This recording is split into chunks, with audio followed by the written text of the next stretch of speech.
Dear friends, have a greetings of the day.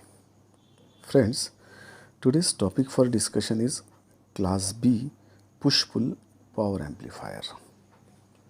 Actually, this is one of the best amplifier which is used in most of the applications. Friends, if we talk about Class B power amplifier, then in that case only one half cycle of the input is used and the distortion is also high at output. In addition, the input power is not completely utilized. Actually, these are the drawbacks of Class B power amplifier. So, to compensate these problems, these drawbacks, the push-pull configuration is used in Class B power amplifiers. In this power amplifier, in Class B push-pull power amplifier, two transistors are used instead of one as in case of Class B power amplifier. The name push-pull itself indicates that one transistor is used to push the signal towards the positive side, whereas the other transistor is used to pull the signal towards the negative side at the output. Therefore, it is important to have these two transistors of an identical characteristics. This power amplifier also needs two bulky and high ratings transformer. Actually, this is its one of the disadvantage. Now, come to its principle of working. Try to concentrate on this circuit. Here at this input side, we have to apply the input weak signal that passes through this transformer TR1. Actually, this is a center tap transformer which splits the output signal into two equal parts. One part is connected to base of first transistor and simultaneously second part is connected to base of second transistor. And then according to the proper biasing conditions, the transistor conducts through the secondary transformer TR2, and due to electromagnetic induction in secondary of transformer, current flows which is called as output current. Now come to the condition that when no signal is applied at the input, then the transistors T1 and T2 both are in cutoff condition and hence no collector current will flow across the load. As no current is drawn from VCC, then no power will be appeared at the load. So during this we can say there will be zero output power across the load. Now come to this condition, when input signal is given, then it is applied to the input transformer TR1 which splits the signal into two signals, or we can say two equal signals which are 180 degree out of phase with each other. Then these two signals are given to the bases of two identical transistors, T1 upper and this T2 lower transistor.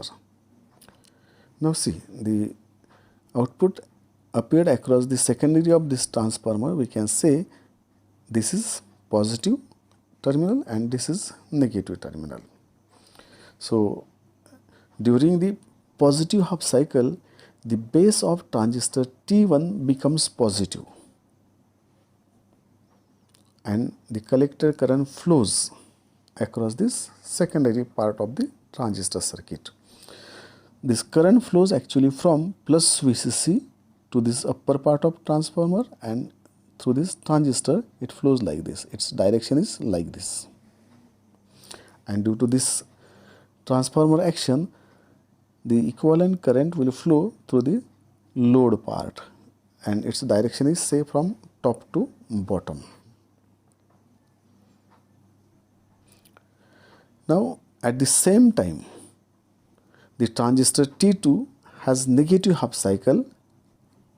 See this negative half cycle, we are connected to base of this transistor T2, which throws the transistor T2 into cutoff condition, and hence no collector current flows through this secondary part of the circuit. And in next half input cycle, the upper part becomes negative whereas lower part becomes positive.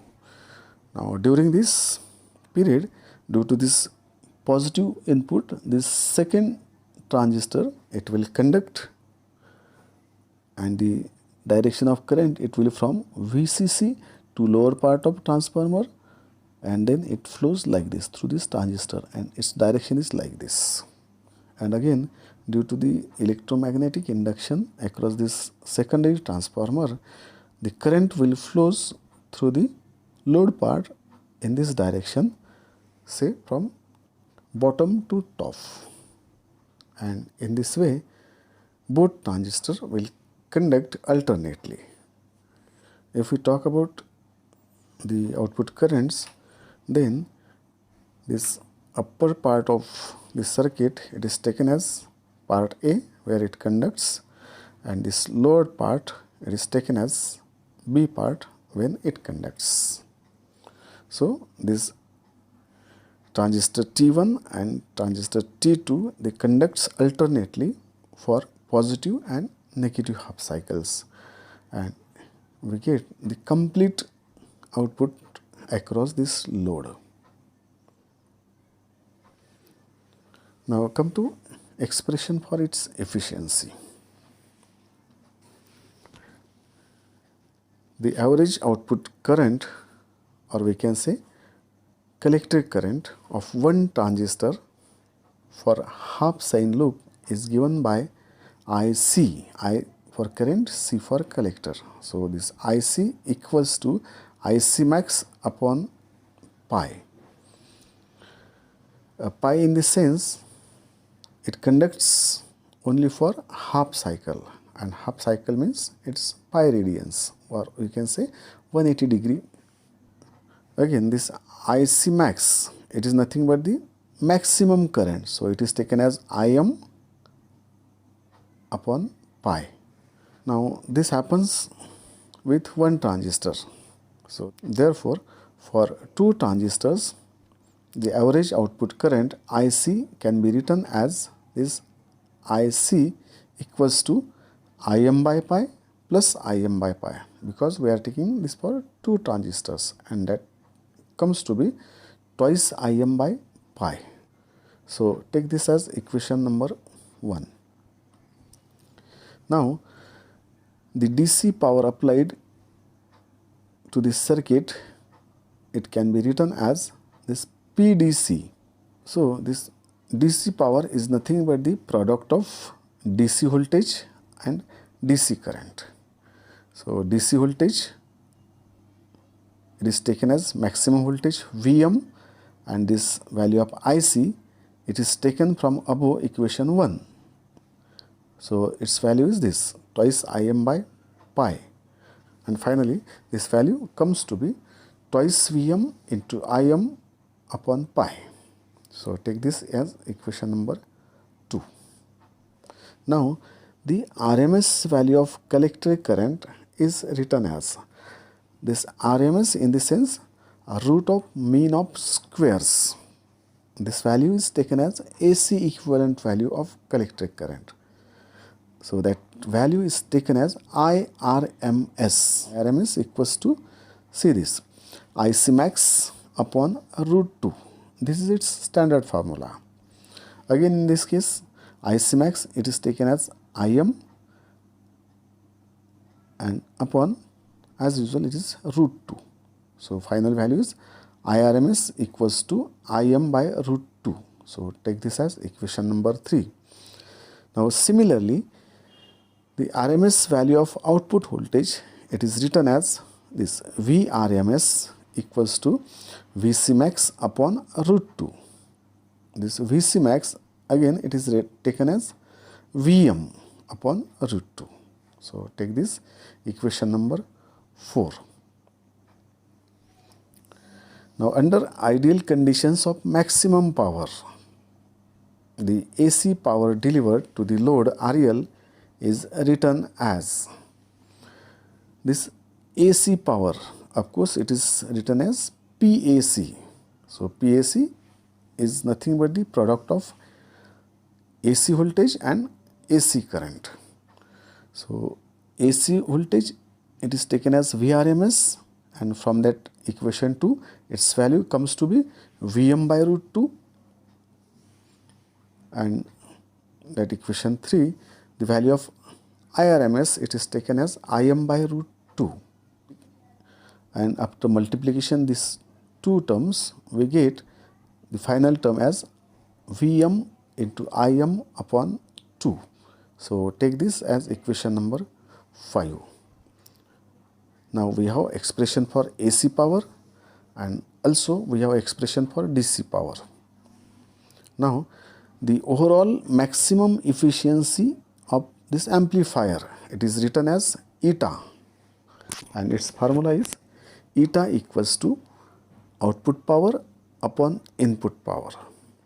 So it is equals to PAC upon PDC.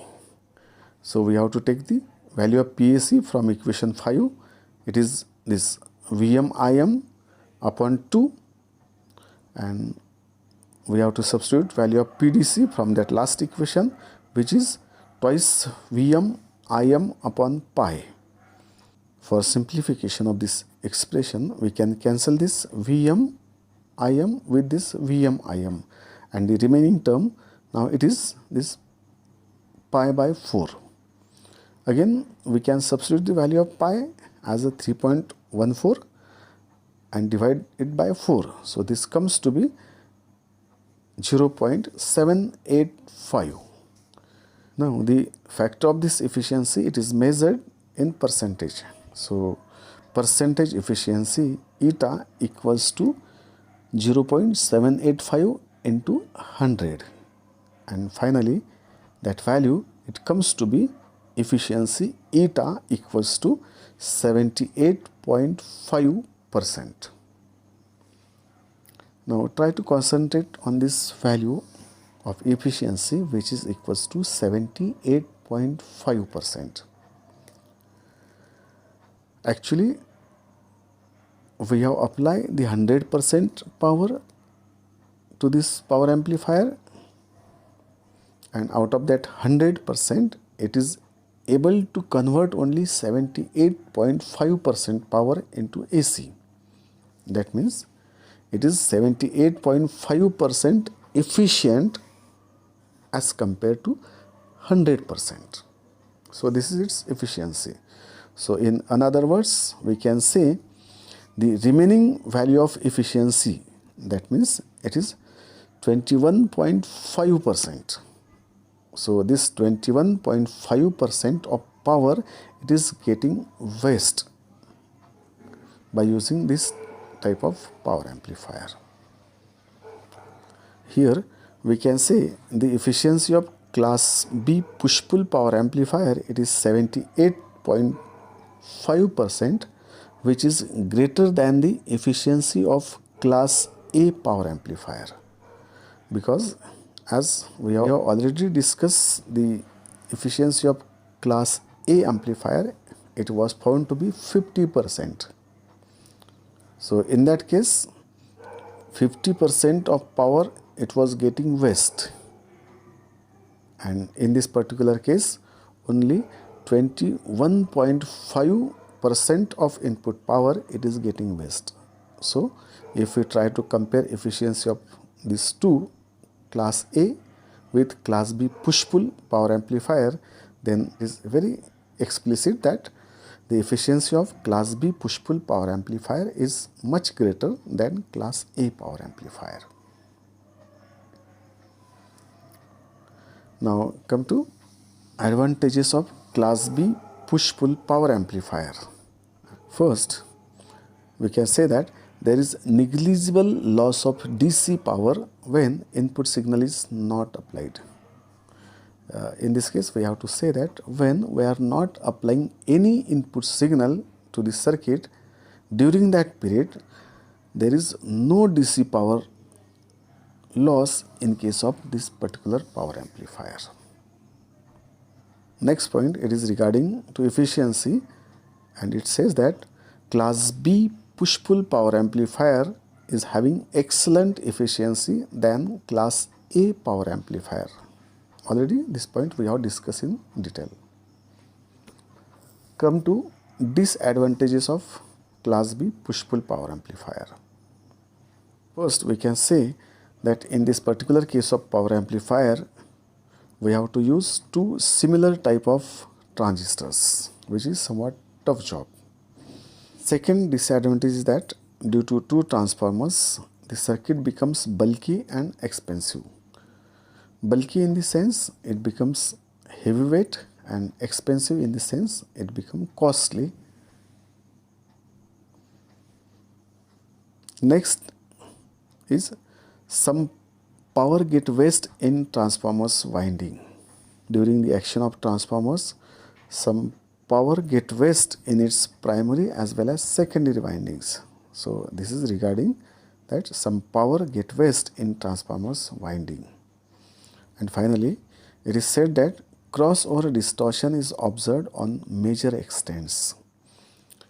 Actually, crossover distortion, this distortion in the sense it is unwanted, it is undesired signal that appeared at output. And this crossover means whenever the output signal crosses its zero value, then this type of distortion takes place. That's why it is called as a crossover distortion. So this is unwanted signal appeared in its output. Actually, this crossover distortion is a separate topic that we have to discuss in subsequent lectures. So all this is about disadvantages and advantages of class B push-pull power amplifier. So friends, let's stop here. Thank you. Thank you very much.